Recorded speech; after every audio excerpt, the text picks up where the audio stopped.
The world has secrets it doesn't want you to know, and some of those secrets are buried not in vaults or graves, but in the flesh of families, twisted, hidden, and passed down like a cursed inheritance.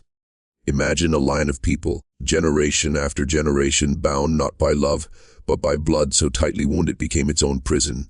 This is not fiction. This is real. In the dark corners of rural America, far from the gaze of law and neighbors, one family built a life from its own twisted reflection. They say madness can skip a generation, but here it was etched into every child's face, every whispered word, every late-night scream.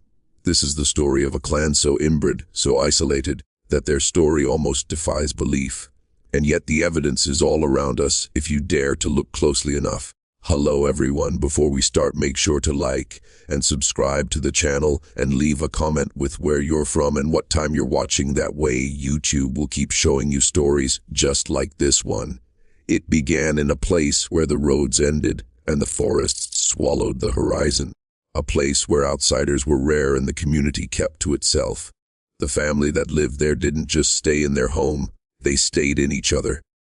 Marriages were arranged not by love or chance, but by the narrowest measures of family loyalty, of bloodlines that doubled back on themselves like a mirror trapped in an endless corridor. Doctors would later describe the children born here as living testaments to the consequences of unchecked isolation, facial deformities, learning disabilities, and behavior that defied logic, each one a story in itself. Yet every child bore the same inherited curse. Neighbors whispered, but never approached. Rumors grew into legends. Some said the family had their own language, their own rituals, a code written in secrecy and fear. Children were kept inside. Women carried the weight of impossible pregnancies, and men became both fathers and uncles, brothers and sons, in a terrifying cycle with no clear beginning or end. No one wanted to investigate too deeply. No one wanted to ask the questions that would force them to see the truth.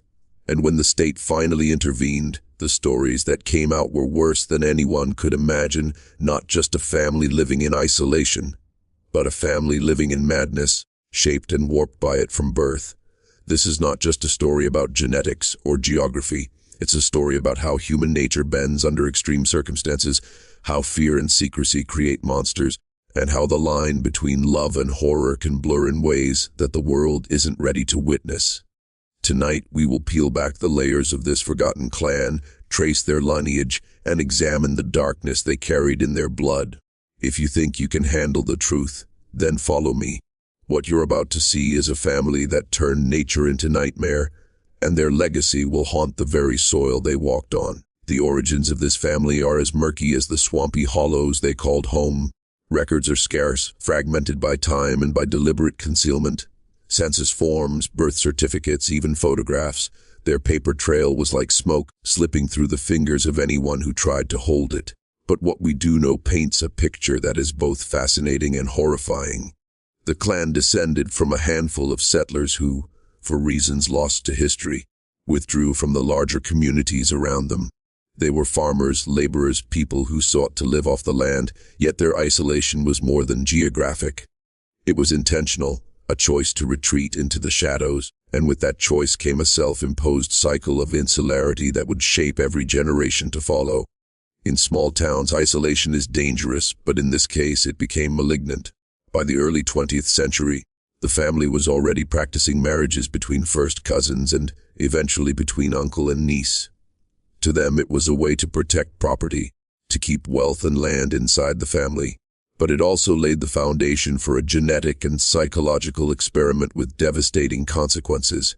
The children born of these unions were marked by what outsiders could barely comprehend: exaggerated facial features, skeletal anomalies, cognitive impairments, and a tendency toward aggression and paranoia that seemed almost ritualistic in its regularity. Some local historians describe the family as the kind of people who made the air feel heavier just by being present. Visitors, often rare, would leave uneasy, with a sense that the family's ties to each other were unnatural, suffocating, and somehow wrong. Tales of domestic strife, whispered threats, and bizarre superstitions began circulating, but no one had proof. Every story that made it into the record was filtered through fear, conjecture, and the intense desire of the wider community to forget the place existed at all. And yet, the truth cannot be hidden forever. By the 1960s, the family had expanded across multiple generations, with names repeating in ways that blurred lineage into a single, continuous loop. One historian who dared to trace their genealogy remarked, "It's like looking into a mirror that reflects only itself. You cannot tell where one person ends and another begins." Each generation reinforced the patterns of the last isolation, intermarriage, secrecy. Children were trained to obey, to trust only those with the same blood, and to fear the outside world. Their home became a fortress not just against outsiders, but against the possibility of normal life itself. This is where the horror becomes unavoidable. We are not talking about eccentricity or simple poverty. We are talking about a deliberate, decades-long unraveling of human potential, where the line between caretaker and captor dissolved, leaving a legacy of suffering written in the very bodies of those born into it. The family's history is more than disturbing. It is a warning of what can happen when isolation and obsession converge. By the time the 1970s rolled around, the family's notoriety had begun to spread beyond the narrow county lines, though still mostly whispered. Social workers and local law enforcement occasionally stumbled upon them, but intervention was complicated. The family had become masters of concealment, a unit so insular and mistrustful of outsiders that almost no one could penetrate their walls. Those who tried were often met with hostility, sometimes even violence, and the rumors only deepened. People spoke of rooms locked for decades, of children who had never seen the sun, of adults who wandered the property like shadows, speaking only to each other. Inside the home, normalcy had been extinguished long ago. Childhood, as we know it, did not exist here. Children were born into a world of strict hierarchy, where age and bloodline dictated every action.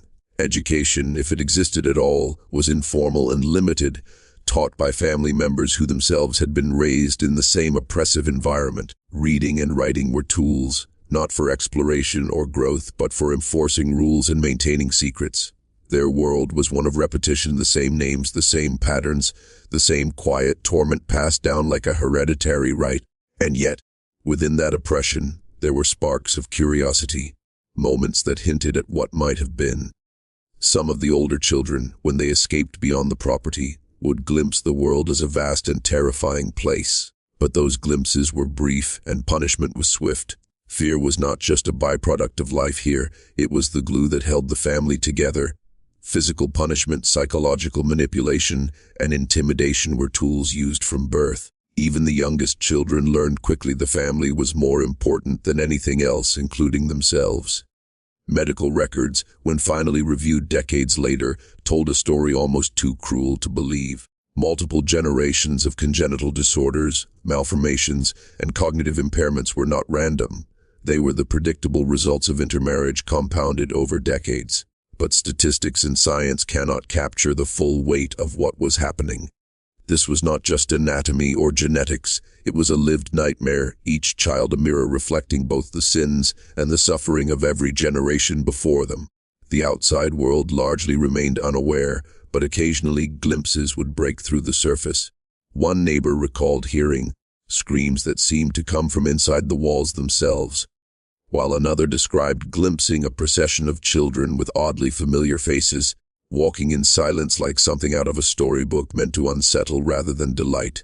By the late 1970s, it became clear that the family was no longer just a curiosity. They were a warning, a demonstration of what can happen when human life is allowed to circle inward endlessly, ignoring the natural boundaries that sustain both body and mind.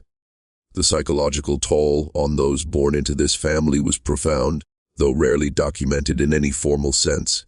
Imagine never knowing the normal patterns of life, never experiencing childhood outside the suffocating walls of your own bloodline. Every interaction was filtered through suspicion, fear, and the unspoken rules of the family.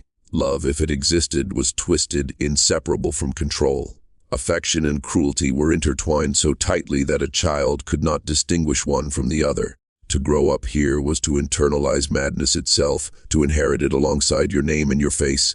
Many of the children exhibited behaviors that outsiders would label as odd or disturbing, but within the home, these patterns were normalized.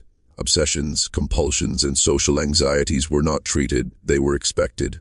Walking into a room meant navigating invisible rules that governed who could speak, who could touch, and who could exist in the family's gaze.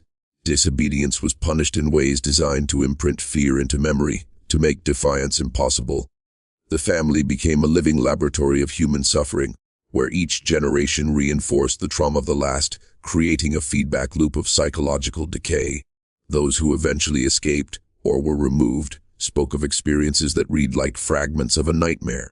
Adults who had spent their lives inside the compound described a world where the concept of normal was incomprehensible, where every thought, every word, every impulse had been monitored, corrected, or punished. They spoke of parents who were simultaneously protectors and predators, of siblings who were allies and threats, and of a family culture that made loyalty to blood more important than loyalty to life itself. Even outside the home, many carried the scars: stunted development, social anxiety, deep distrust, and a profound sense of alienation from the world they had never truly known. Medical professionals who later assessed members of the clan were confronted with a horrifying combination of genetics and environment. Physical deformities, cleft palates, spinal irregularities, misshapen limbs, were compounded by intellectual and emotional impairments, often making it impossible for individuals to live independently. Yet what shocked the professionals most was not the genetics alone. It was the intensity of behavioral conditioning. Every member of the family had been trained to internalize fear, shame, and isolation as virtues, and even when removed, many could not escape the mental prison that had been built around them. The family's reputation became a kind of modern folklore, whispered among social workers, historians, and journalists. Some said the children were born knowing their place, others that they were carriers of a curse. In truth, it was neither magic nor superstition. It was human cruelty and human obsession, passed down meticulously through generations. Every child was both a victim and a testament to the consequences of neglect and manipulation, a living reminder that some secrets, once buried in blood, are impossible to fully erase. By the 1980s, the outside world could no longer entirely ignore the family. Social services began to investigate, but access was sporadic, limited, and often dangerous. The family resisted with a ferocity that was both calculated and terrifying. Doors were barred, windows covered, and threats were issued not just to officials, but to neighbors who dared to speak too loudly about what they had seen. It was as if the family itself were a living organism, instinctively defending its secrets at all costs. And yet, the evidence was undeniable: children living in extreme neglect, medical conditions untreated, psychological trauma baked into every aspect of their lives. When authorities finally intervened in the late 1980s, what they discovered was beyond comprehension. Rooms stacked with old belongings, floors marked by generations of neglect, and children who had never stepped outside unaccompanied. Some were so conditioned to the family's rigid hierarchy that their reactions to the intervention were almost robotic, a blend of fear, obedience, and confusion. Doctors later described them as living in a state of perpetual submission, minds and bodies shaped by a lifetime of extreme isolation and abuse. And still, there were whispers that the family had more secrets, hidden even from those children, rituals and rules so private, so ingrained, that even the survivors could only hint at them. It's hard to overstate the horror of what was found. Some children had physical deformities so severe they could not attend school. Others displayed behavioral patterns that were violent, erratic, or disturbingly manipulative, all shaped by the environment in which they had been raised. The older generation, meanwhile, maintained an eerie composure, as if they were the custodians of a legacy that demanded respect and fear in equal measure. Those who tried to separate family members quickly realized that each was tethered to the others by bonds far stronger than biology alone, bonds forged in fear, secrecy, and obsessive loyalty. The impact on the broader community was seismic. Neighbors who had once whispered began to speak openly, recounting stories of midnight disturbances, of children wandering alone into the woods, of adults who vanished for days and returned altered. Journalists and investigators who came to document the story described the air around the property as heavy, almost alive, as though it were bearing witness. The family had transformed isolation into identity, secrecy into culture, and trauma into inheritance. It was a living archive of human obsession and cruelty. If you're still watching, you're already braver than most. Tell us in the comments, what would you have done if this was your bloodline? Think about it. Every choice, every life, shaped by the narrowest circle of kinship, a system so enclosed that outside influence became almost a foreign threat. And yet, even as intervention occurred, the echoes of decades of madness persisted. This is a family whose story refuses to end neatly, whose legacy continues to haunt anyone who dares to study it, and whose darkness is both inherited and self-perpetuated in ways most of us cannot imagine. Even after the authorities took action, the scars left on the family members were deep and enduring. Some children were placed in foster homes, but many struggled to adapt.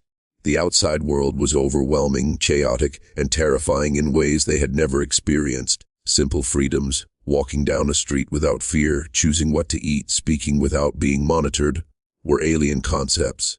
Psychologists describe this adjustment period as trauma multiplied, a generational echo of the conditioning that had dominated their earliest years. Every interaction, every relationship became a test of survival, a negotiation with instincts honed in isolation. The older members of the family, meanwhile, remained enigmatic. They were a living testament to the power of insularity and secrecy. Some claimed that the patriarch and matriarch had engineered the family deliberately, shaping every marriage, every child's upbringing, to maintain control and prevent deviation. It was as though they were sculptors of human life itself, molding obedience and fear into something almost ritualistic. What outsiders perceived as cruelty was, in their eyes, preservation, a protection of tradition and bloodline, however warped that tradition had become. Stories of psychological manipulation abound. Some children were told that outsiders would harm them if they left the compound, that the world beyond the family's land was dangerous in ways only the elders could protect them from. Others were made to believe that disobedience could curse the entire family line. Loyalty was not a choice, it was survival.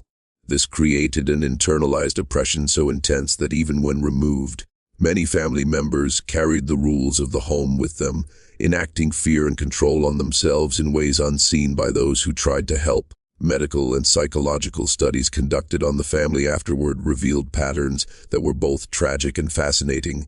Multi-generational inbreeding had produced predictable physical anomalies, but the mental and emotional conditioning had created an environment where trauma compounded upon trauma. Each generation learned the rules of fear and secrecy faster than the last, creating an almost unstoppable cycle. Researchers called it a case study in human behavior pushed to the edge, a living laboratory of inherited trauma and obsessive social control. Even today, decades later, echoes of the family remain. Some descendants attempt to live normal lives, but the shadow of the past lingers.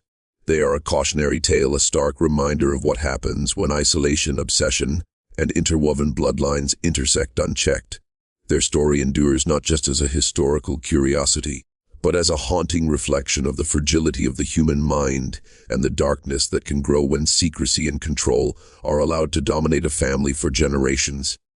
The full scope of this family's story is impossible to fully comprehend. Every record, every testimony, every surviving photograph is a fragment of a nightmare too complex to neatly piece together.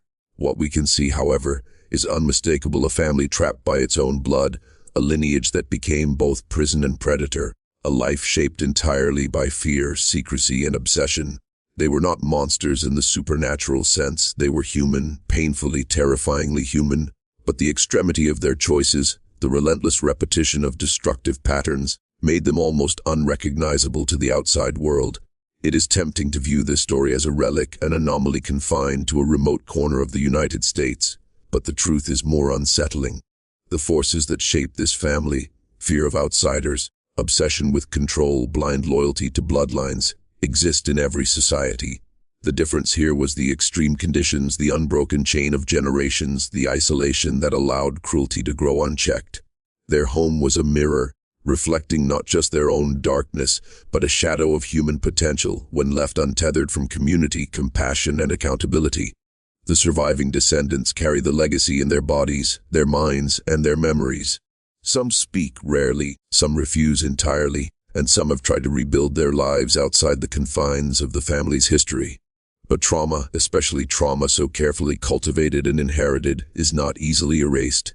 It lingers in quiet moments, in mistrust, in the uncanny sense that the past can reach forward and touch the present. And for those of us observing from the outside, the lesson is grim. Human history, even in the most ordinary places, can harbor horrors beyond imagination, hidden behind doors that were never meant to be opened. This family's story is a testament to the fragility of normalcy and the persistence of darkness. It reminds us that isolation and obsession can become as tangible and devastating as any natural disaster, and that the consequences of human choices, especially when unchecked, can echo across generations. What began as a small, insular community evolved into a cautionary tale of inherited trauma, a haunting illustration of how bloodlines can both define and destroy. As we close this chapter, it is impossible not to feel a mixture of awe and horror. The story of this clan is not a simple tragedy, nor is it merely a historical curiosity. It is a window into the extremes of human behavior, a chilling archive of what happens when secrecy, fear, and obsession combine. And though the family itself may no longer dominate the landscape, their shadow remains, etched into the memory of a place, a people, and a nation that was never fully prepared to face the darkness they carried in their blood.